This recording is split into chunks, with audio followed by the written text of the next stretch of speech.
Sigue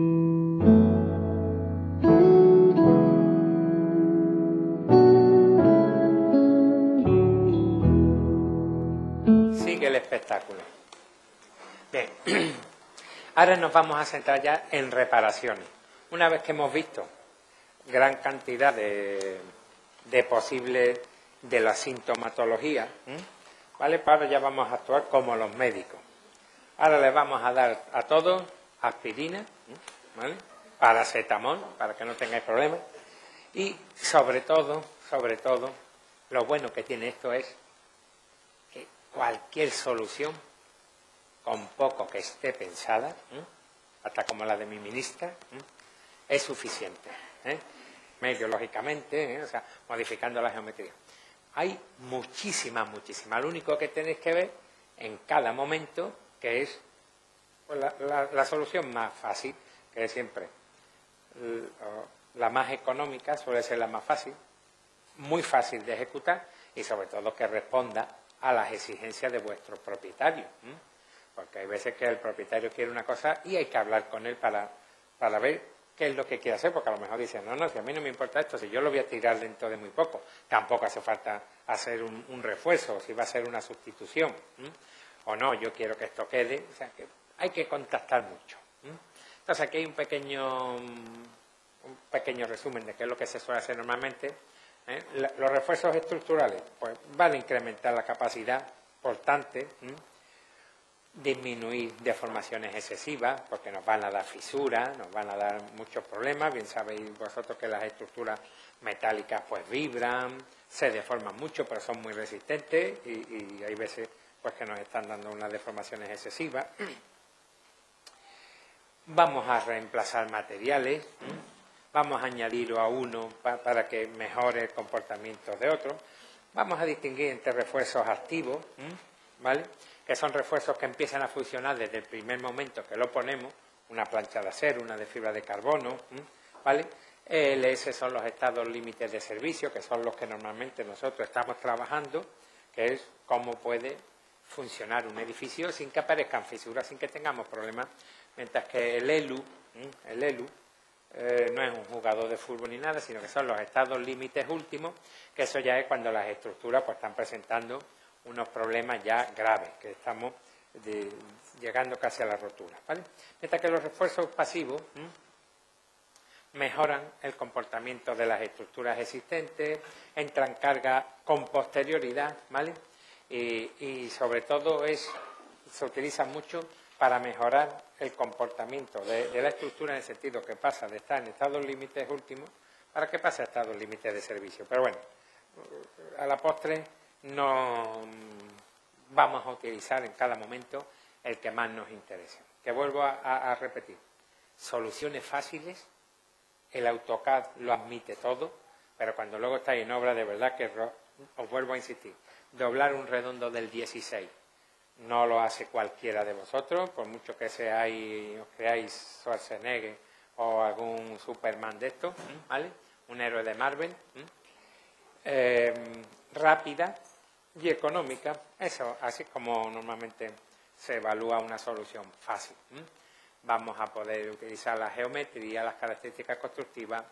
Es conveniente que se estime la capacidad portante que tiene y, sobre todo, elegir un sistema de refuerzo adecuado. Hay que analizar la estructura de esto. Bueno, vamos a pasar un poco y normalmente lo que os digo es que al final la solución más eficaz, menos complicada y más económica. Y pensando en quién la tiene que ejecutar y los medios que tienen. Aquí posiblemente tengáis todos los medios, pero a lo mejor en algunas poblaciones de estas que hemos visto en el recorrido entre Mar del Plata y Buenos Aires, pues allí a lo mejor no hay unos buenos andamios, no hay una buena grúa y tenéis que andar con el material que allí hay, con los medios que disponen los constructores de la zona. Entonces, para nada le vamos a decir que refuerce con una fibra de carbono, cuando a lo mejor no puede apuntalar correctamente el edificio, siendo una muy buena, ¿vale?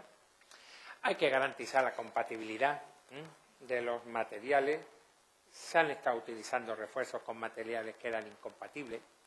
Se han estado reforzando materiales, no sustituyendo, reforzando con materiales muy, muy resistentes, que resulta que hacían que no sirvieran para nada los existentes. Es preferible, si vais a reforzar, pues es posible, no siempre, pero como filosofía, utilizar materiales más similares a los que hay, si es que el otro todavía sirve, si no, pues se sustituye y fuera. Y sobre todo que no hay un vacío normativo, no está muy controlado todo este tema de los refuerzos, lo cual está bien, porque siempre que sale una norma, siempre, bueno, hay normas buenas y hay otras que son menos buenas. La transmisión de fuerza, eso que ahora estamos hablando mucho de los puentes de adherencia, esos elementos, es conveniente controlarlos. Aquí vamos a hablar bastante de las resinas, que como bien sabéis son magníficas, pero tienen un problema de escasa resistencia a las temperaturas.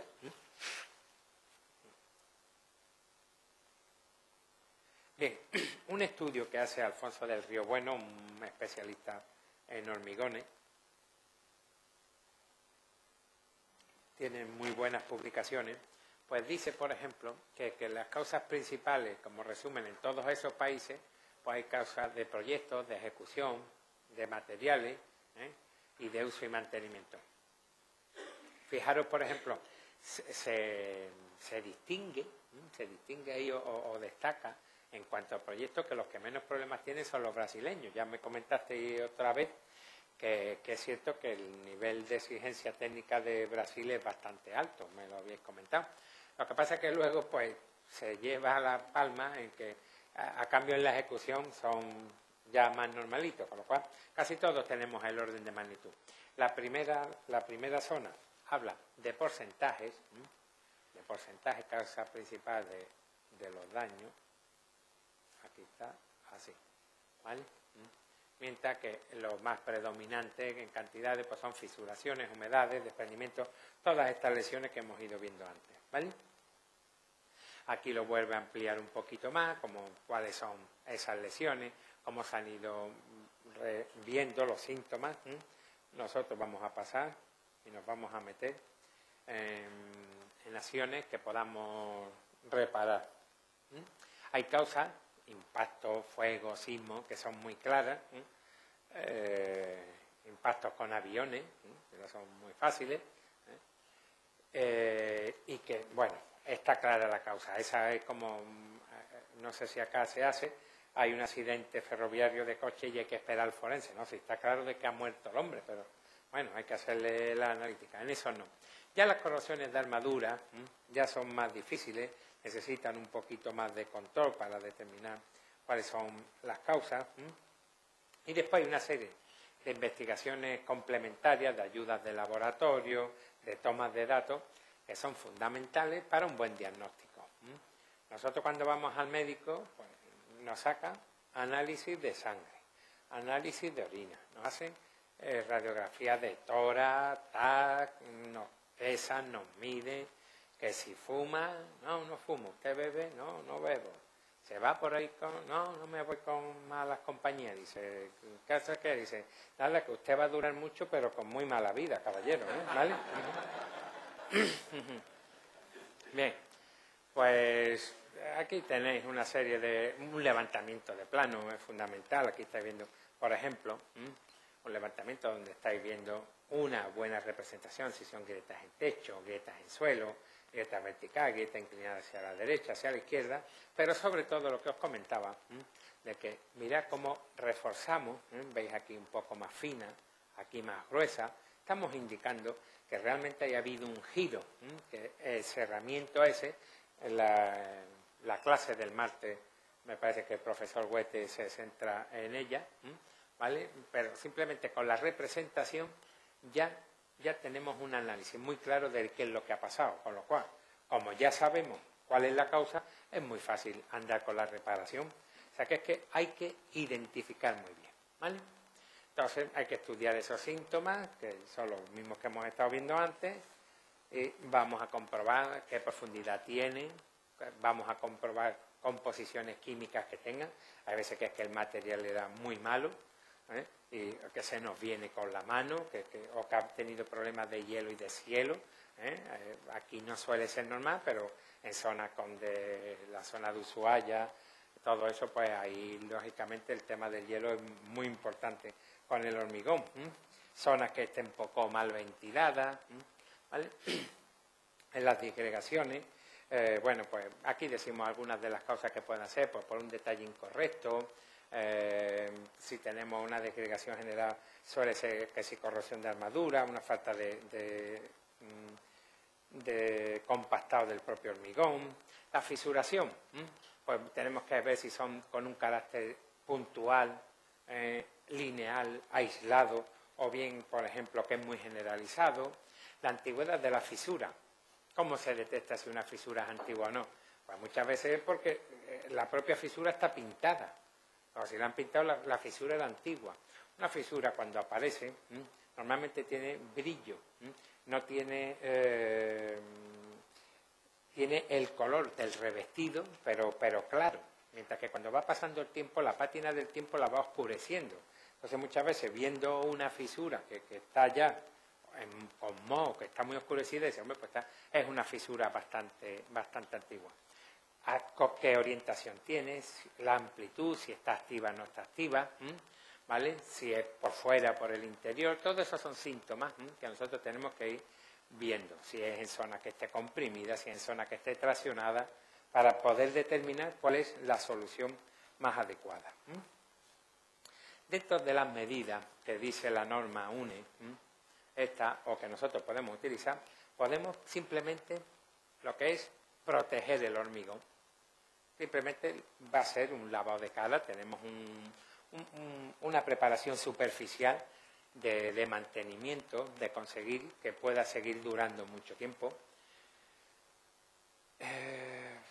Para mí, personalmente, el hormigón visto es de los problemas mayores que hay, porque no lo hacemos bien y no es un material tan duradero ni tan imperecedero como nos han hecho creer.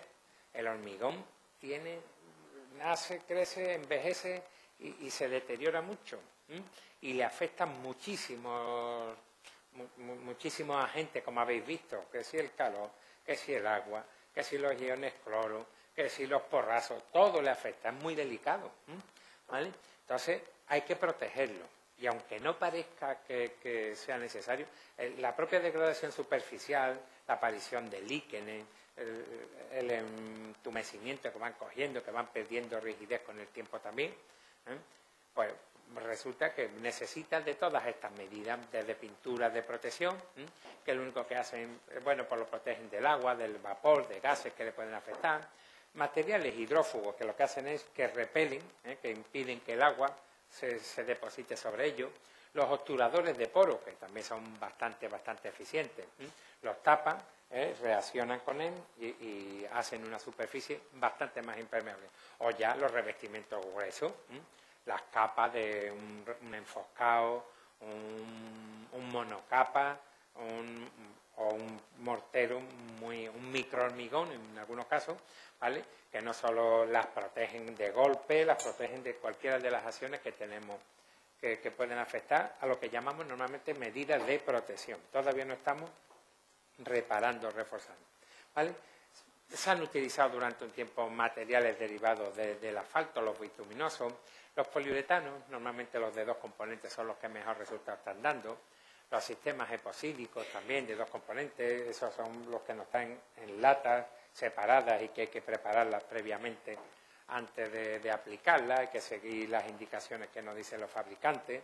Vienen con unos documentos de idoneidad técnica donde dicen cómo se deben de aplicar para que nos den las garantías, compuestos vinílicos, acrílicos o las famosas siliconas, derivados de los silosanos y de los silanos, ¿vale? Normalmente piden que sean ya hormigones endurecidos, que tengan ya más de 28 días, dicen que sea un hormigón de una cierta resistencia, deben de estar secos, deben de estar limpios, no deben de tener humedades, y si las tienen, pues se deben de limpiar con los métodos más adecuados en función de la suciedad que tengan, si es de grasa, si es de aceite, si es de pintura, etcétera, etcétera. ¿Vale? Bien. Nosotros, bueno, pues lo que más estamos utilizando son las resinas sintéticas, suelen ser los más frecuentes, las de poliéster, las acrílicas. ¿Por qué? Pues porque no tienen retracción, son materiales que se aplican y no se adhieren muy bien, los estamos utilizando siempre como puentes de adherencia. La retracción térmica es pequeña, pues la reactividad suele ser manejable, no nos suelen dar muchos problemas de corrosión con los materiales que componen el hormigón, suelen ser compatibles con la humedad, tienen muy buena adhesión entre el hormigón y el acero. Hay veces que, por ejemplo, un hormigón se pega con otro hormigón mediante resina epocídica, y si intentamos hacerle una rotura, ya sea con presión a tracción, se rompe por cualquier sitio menos por donde hemos dado esa resina, ¿vale? Con los aceros pasa también bastante.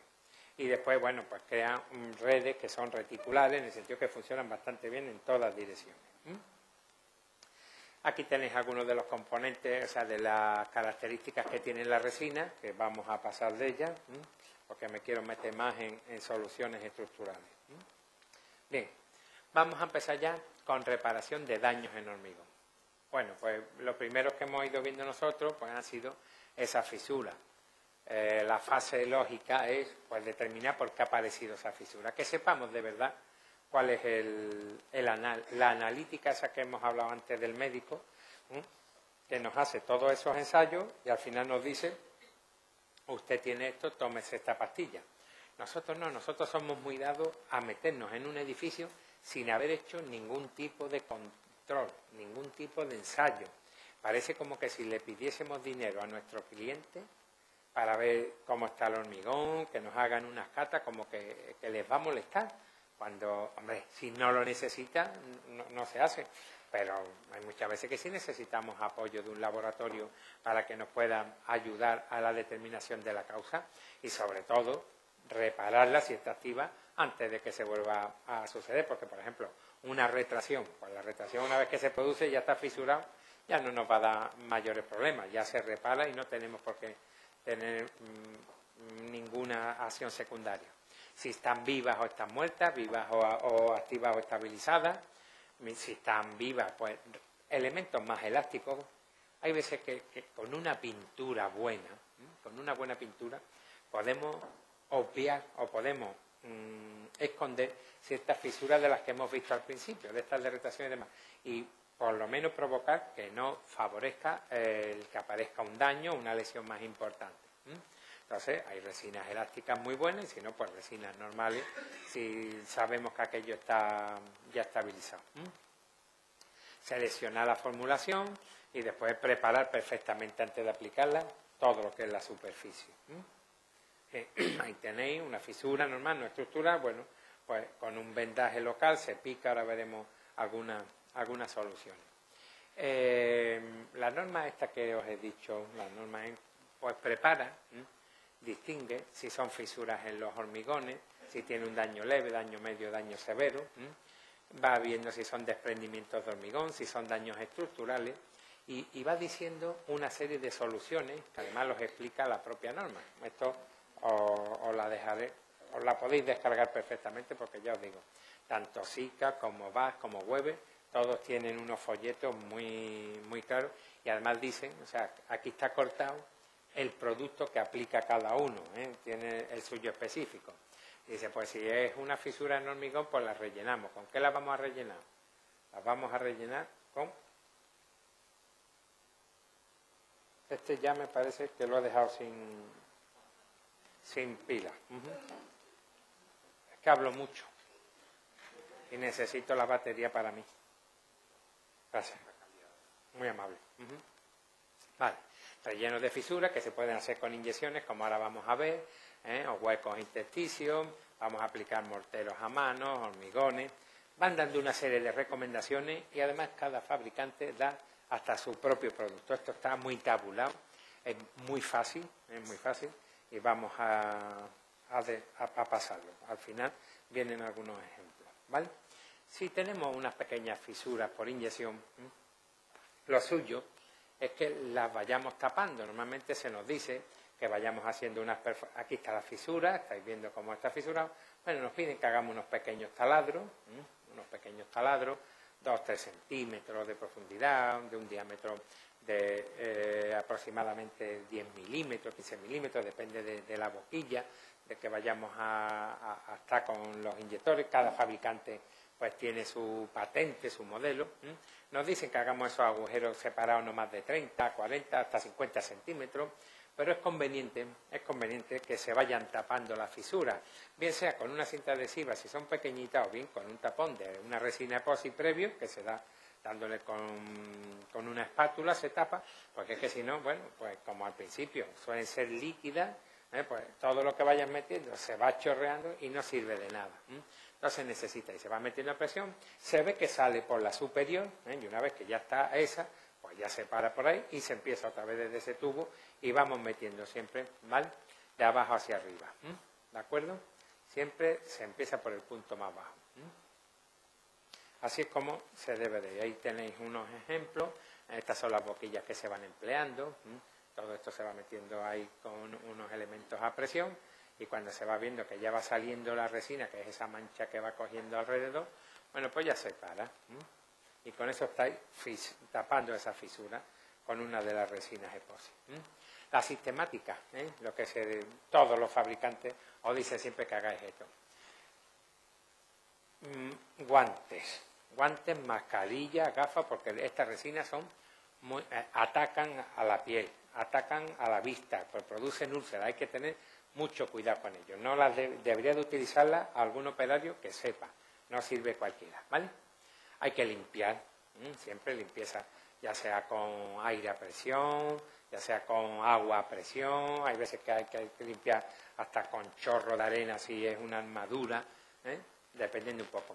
Se suele eliminar una capa superficial del hormigón. Normalmente cuando vamos a reforzar ese hormigón hasta de 2 centímetros, 2 centímetros y medio detrás de las armaduras. Ahora veréis las formas de entrar en el hormigón para que sea fácil colocar el relleno. Proceder a la limpieza del polvo, el sellado de la fisura, y en algunos casos hasta el cajeado. Ahora vamos a ir viendo despacito. La más básica de todas. Tenemos una fisura.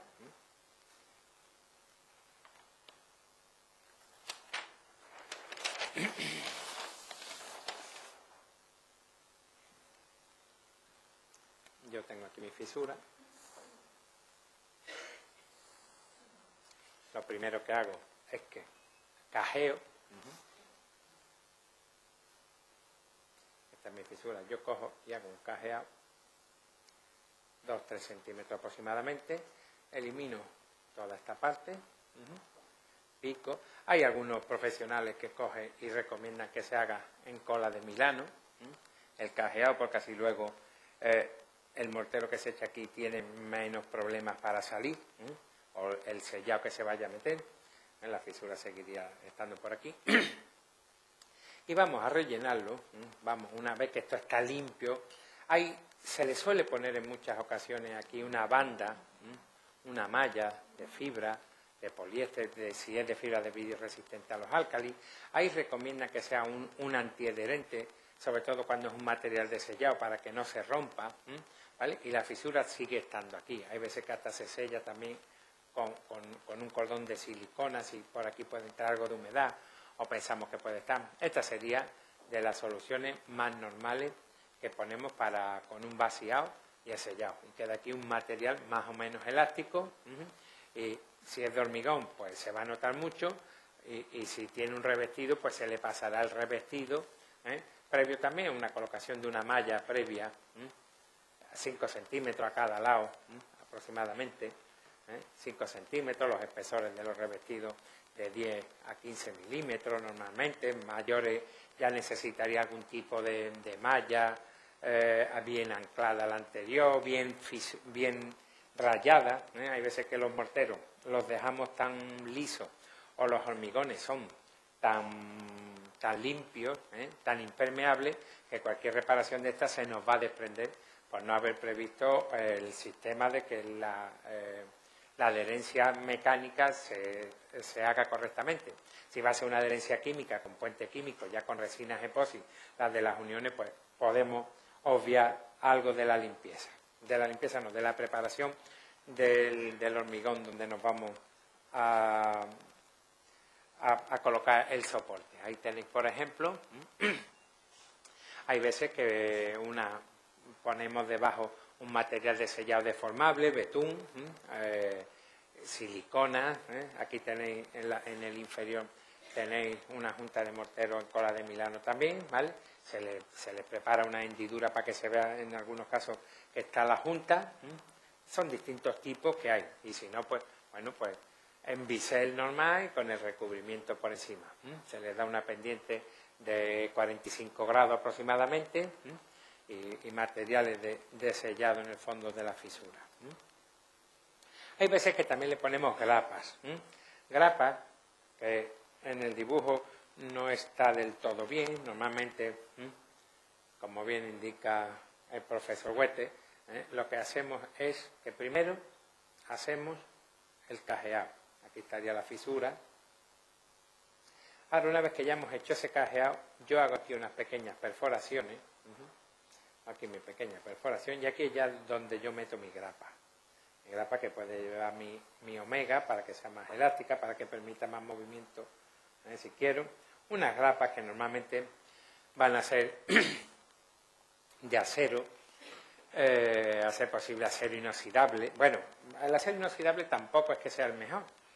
El acero galvanizado va muy bien, es más barato, es bastante más barato. Si va a quedar muy bien recubierta, pues podemos utilizar a lo mejor acero normal, pero normalmente cuando estamos utilizando grapa es conveniente que preveamos que puede volver a moverse aquello un poco y que la protejamos de la corrosión. El acero inoxidable, en este caso sí funciona bien por la forma que tiene. Aquí lo que está haciendo es grapando y las dos alas que tiene la grapa pues impiden que esto se nos pueda mover. Pero si, por ejemplo, esto está dentro de un mortero nada más, pues al mortero no se adhiere a un acero inoxidable. Es relativamente fácil sacar una aguja que esté en el mortero puesto, porque no se adhiere. Necesitamos adhesivos, morteros adhesivos, o necesitamos cementosos que sean mucho más eficientes en lo que es la adherencia, que no se comporten en lo que normalmente entendemos por adherencia mecánica, que es debido a las rugosidades que tiene el material. Por eso los redondos nuestros de acero tienen todas esas rugosidades, tienen esos punteados y ese rayado. Pero hay que prever que las chapas de anclaje, bueno, pues, o esas grapas de anclaje, que ahora vemos cómo se disponen, bueno, pues que puedan quedar perfectamente recubiertas. Normalmente no las dejamos vistas, aunque aquí, en esta, por ejemplo, pues queda bien, habéis visto que queda dentro, ¿vale? Y mástil, elementos elásticos, resistentes a los álcalis de los hormigones. ¿Vale? Son diferentes soluciones que todos los fabricantes nos dan. Aquí estáis viendo claramente cómo se están disponiendo las grapas, grapas que no están todas uniformemente puestas, unas más pequeñas, unas más largas. No se suelen poner todas a igual separación, sino van a crear aquí otro posible. Si todas estuvieran a la misma nivel, van a crear una posible línea de rotura paralela. Pero si os fijáis, aquí va siendo un zigzag, ¿vale? Normalmente lo más perpendicular a la fisura, ¿vale? Es como se van colocando esas grapas que previamente están selladas. También se puede hacer con fibra de vidrio, con fibra de carbono, ¿vale? Bueno, se les hace unos donde empieza la fisura, donde termina, en los dos lados, se le hace un orificio, se le perfora allí para impedir que se siga abriendo ya. Digamos que tiene ahí una posible, una zona donde se supone que se nos para la fisura, ¿vale? Una vez que la hemos reparado. Bien, aquí tenéis, por ejemplo, bueno, pues los de corrosión, ya los viste el otro día, estos son de la marca Sika, que son fantásticos, tan fantásticos, que el otro día he puesto en una cubierta el Sicatos 212, un proyecto que hice en el 2010, se va a hacer ahora la obra y me llama la otra noche a las 4 de la mañana, porque pensaban que yo estaba todavía por allá, me llaman a las 4 para decir que ese mortero ya lo han descatalogado. O sea, que esto hay que estar muy al día, aunque tienen las mismas características y demás, pero hay que tener en cuenta cuál es el último producto, que cumple normativa, las formas de aplicación. Sika es fantástico, Weber es muy bueno, Puma, todos, BAF, todos tienen muy buenos, ¿vale? Las de corrosión, pues ya viste y allí cómo se reparaban, vamos a pasar de ellas un poco. Y Bueno, y ahora tipos de refuerzos que podemos hacer. Pues podemos clasificarlo de miles de maneras, vuelvo a deciros. Dependiendo de quién sea el autor, dependiendo de quién sea el fabricante, dependiendo de quién sea el estudioso, nos la divide que si por técnicas de refuerzo, requisitos de sesiones, construcciones compuestas por tensado, el gluting como relleno, incorporación de nuevos elementos. Si es por el enfoque estructural, refuerzos directos, refuerzos indirectos, con incorporación de nuevos elementos, dependiendo de la deficiencia estructural, porque vamos a mejorar la tracción, el cortante, el punzonamiento, etcétera, etcétera. Por la forma de acción, refuerzos activos que empiezan a funcionar desde el momento que se hacen, o pasivos, que empiezan cuando van endureciendo o cuando estamos quitando puntales y demás, por tipo de elementos, vigas, pilares, etcétera. Por técnicas constructivas, si son de hormigón armado, de proyectado, por tensado. O sea, muchos tipos de clasificaciones de refuerzos estructurales, ¿vale? Los más normales, pues, o más habituales, aunque ya os digo que pueden ser, depende de los medios que dispongáis. Cuando lo estáis haciendo, pues requesidos de hormigón, ayudas con elementos metálicos, suelen ser muy bien, disposiciones de armadura en el exterior, incrementando las sesiones, bandas de fibra de carbono. Hay muchas bandas ahora también de fibra de vidrio, cero que la fibra de vidrio es de sílice, que está también muy cerca al carbono, ¿vale? Pero la verdad es que no está teniendo el éxito que están teniendo las fibras de carbono, ¿vale? Y lo lógico y muy habitual, la combinación de muchas de las anteriores. La fibra de carbono se ha puesto muy de moda por la gran resistencia que tiene, su elasticidad. Ya empieza a ser barata. Hasta ahora utilizar la fibra de carbono era nada más que por especialistas y carísimo, pero hoy día ya la gente lo está viendo y lo está utilizando. Yo no sé, ¿la espuma de poliuretano proyectada aquí como aislamiento la usáis con frecuencia?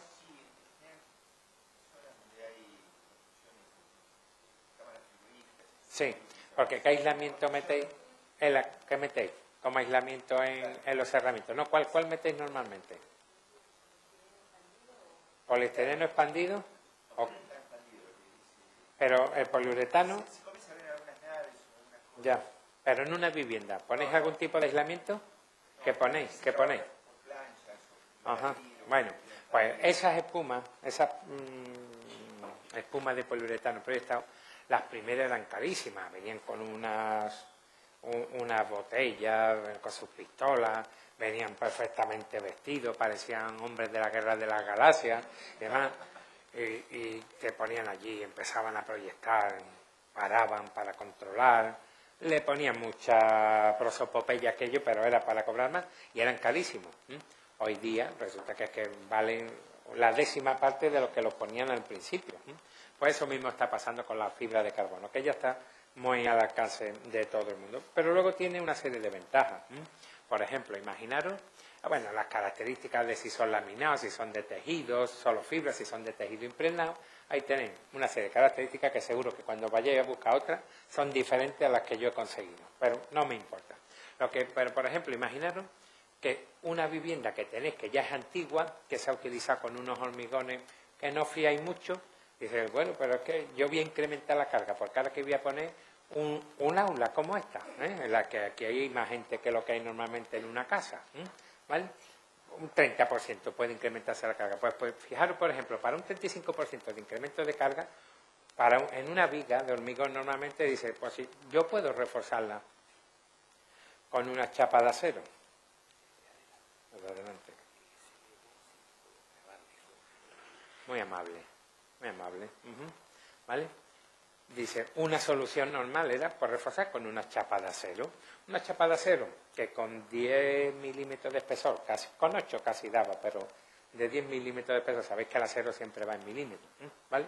Por 80, lo colocamos aquí, pesa aproximadamente unos 112 kilos, necesita apuntalamiento, necesita el puente de adherencia, necesita en algunos casos hasta que mete unos conectores, y bueno, ahí está. Si lo voy a hacer con hormigón, con dos redondos del 16, separados los 2 centímetros y medio, o sea, tengo aquí que meter el orden de 5 a 6 centímetros de hormigón por todo el ancho, estoy metiendo una carga casi de 1130 kilogramos necesito 28 días, necesito un cofrado, ver cómo llevo aquello, apuntar. Bueno, el apuntalamiento lo necesito siempre hasta. En cambio, con una fibra que tiene 80 milímetros de espesor, que pesa 2,7 kilos por metro lineal, y que lo estoy aplicando allí con una pintura, resulta que tengo resuelto el incremento del 35% de la carga. Así que fijaros lo fácil, o las ventajas. Inconvenientes, pues todos los conocéis. Esto arde muy bien. Es carbono y arde también como vuestros brillantes. ¿No habéis hecho nunca la prueba de ver lo bien que arde un brillante? El solitario ese que os han regalado de pedida y demás. Arde fenomenal, no deja rastro. O sea, es carbono puro, lo que pasa es que está en el sistema triangular y este está en el hexagonal, el desaedro, sí. Entonces arde muy bien. Si queréis podemos hacer la prueba de lo bien que arde un diamante, si alguno tiene alguno por ahí. ¿Vale? Bien. Bueno, vamos a reforzar un pilar, la más normal de todas, pues con lo que suelen llamar de un encamisado, de meterle un recrecido sunchado. Lo primero que tenemos que hacer, bueno, imaginaros que estamos estudiando que va a ser un pilar intermedio. Lo primero que tenemos que hacer es apear el edificio. Hay que quitar todas las cargas. ¿Sí? ¿Mío no? No, pero si quieres lo cojo yo. Lo prendo. Bien. Resulta que, bueno, lo primero que hay que hacer es quitarle todas las cargas que tiene. No pueden tener ninguna carga, hay que apear muy bien. Y eso es un elemento que tenemos que tener muy claro.